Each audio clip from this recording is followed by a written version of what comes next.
네, 안녕하세요. 여러분들의 구독과 좋아요로 이 채널이 유지되고 있습니다.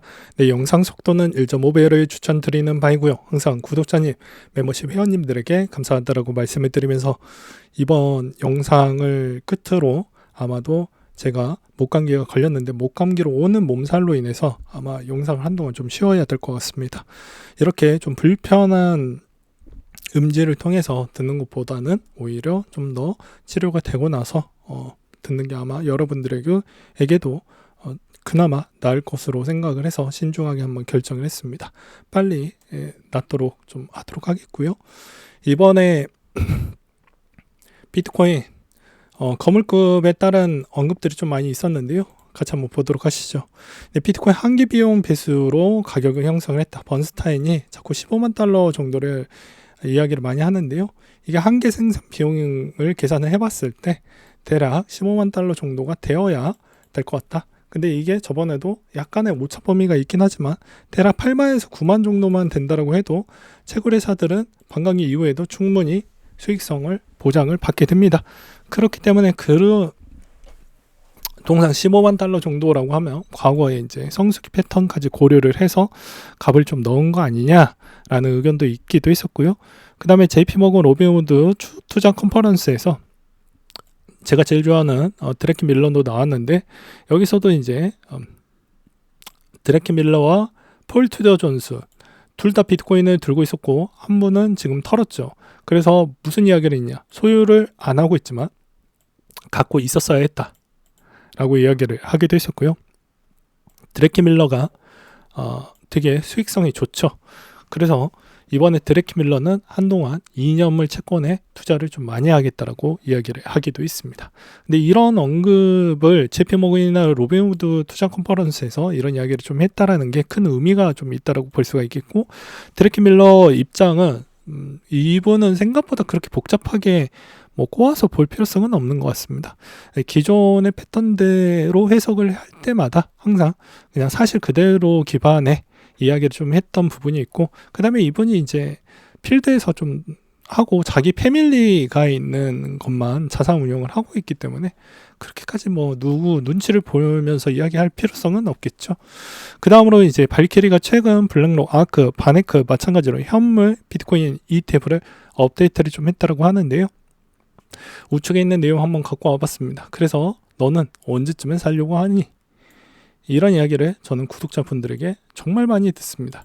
그럼에도 불구하고도 저는 제 원칙에 맞춰서 매입을 하는 스타일이다 보니까 누군가는 견디지 못할 수도 있고요. 누군가는 견뎌내고 그 시점에서 또 저랑 비슷한 패턴을 맞추려고 하지만 제가 꼭 정답은 아닙니다. 확률상 지금에 있는 패턴에서는 저번에도 어떤 분들은 여기에서 더 내려갈 거다, 아니면 여기에서 더 아예 그냥 미친 듯이 내려갈 거다. 그 이유는 여태 스테이블 코인 박살나고 거래소 박살나서 아래가 더 있을 것이다 라는 주장을 많이 했지만 절대 그럴 수가 없죠. 그게 시간이 지난 후에 항상 검증이 되지만 여러분들 이렇게 올라간다고 해도 한 번쯤은 조정이 나오게 되어져 있습니다. 그 조정에 있는 기본점을 일단 총알을 좀 잘 남겨두었다가 하시던지, 아니면 본인의 관점과 투자 기점이 맞는다고 하면 소신껏 투자하셔도 나쁘진 않을 것 같습니다. 그 다음으로 이제 아마 제 영상이 올라간 후에 나올 수 있는 내용인데요. CME 패드워치의 11월 달은 동결입니다.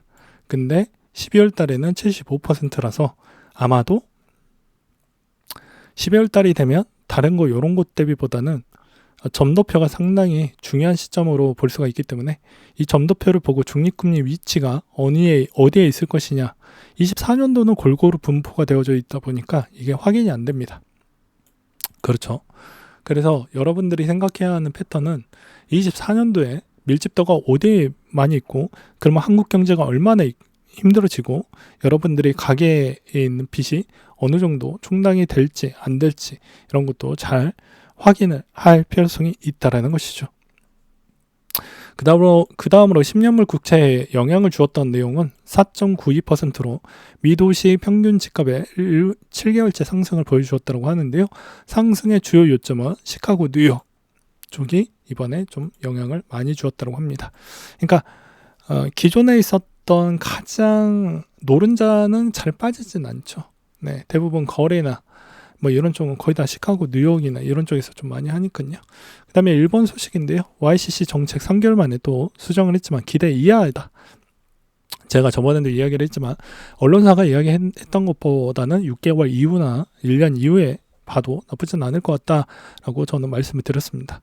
왜 그러냐면 이게 YCC를 일본이 오랫동안 했기 때문에 이게 빨리 올라가서 아마 엔캐리 현상으로 엔화가 올라갈 것이다. 그래서 엔화 투자를 빨리 해라 라는 그런 붐도 몇 개월 안 됐죠. 근데 저는 글쎄요 이랬죠.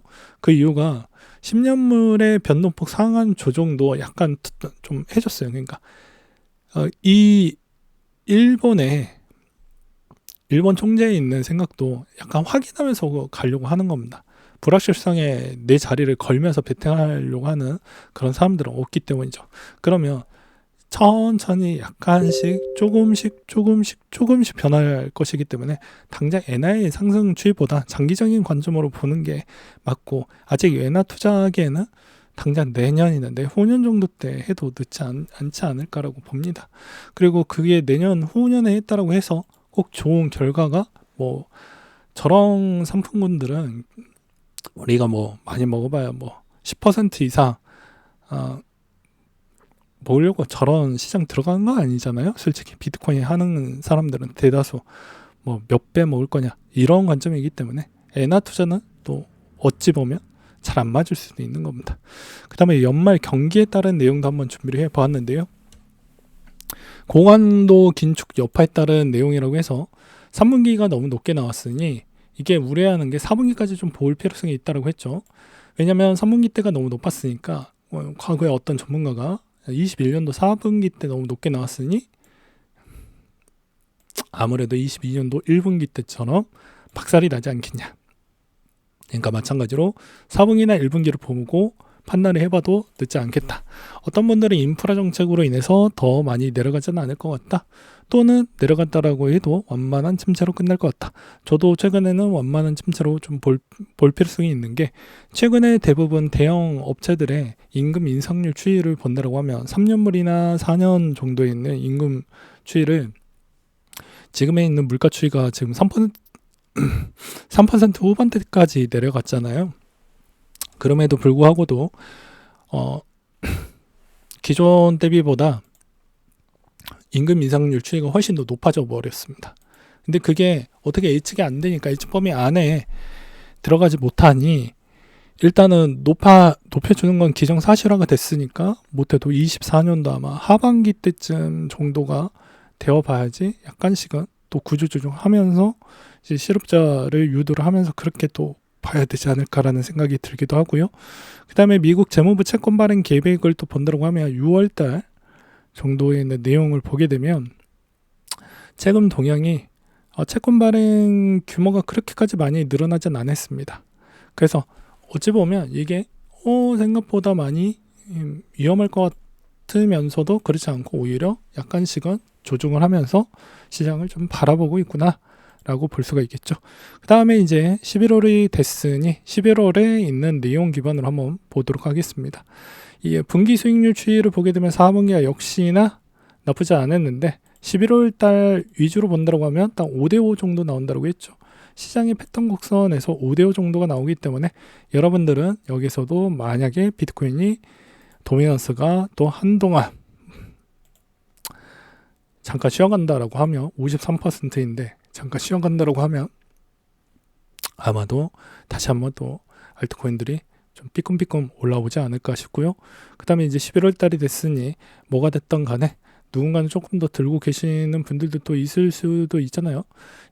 일단 뭐가 됐던 간에 일단 리플은 그래도 오르긴 했습니다. 800원대까지는 올라왔으니 아무래도 적게 먹었다고 해도 그래도 여전히 수익권이죠. 그래서 결과론적으로는 리플도 마찬가지로 CN 행사 이전에는 한 번쯤은 기회를 주었으니 그런 것도 좀 잘 챙겨보시길 바라겠습니다.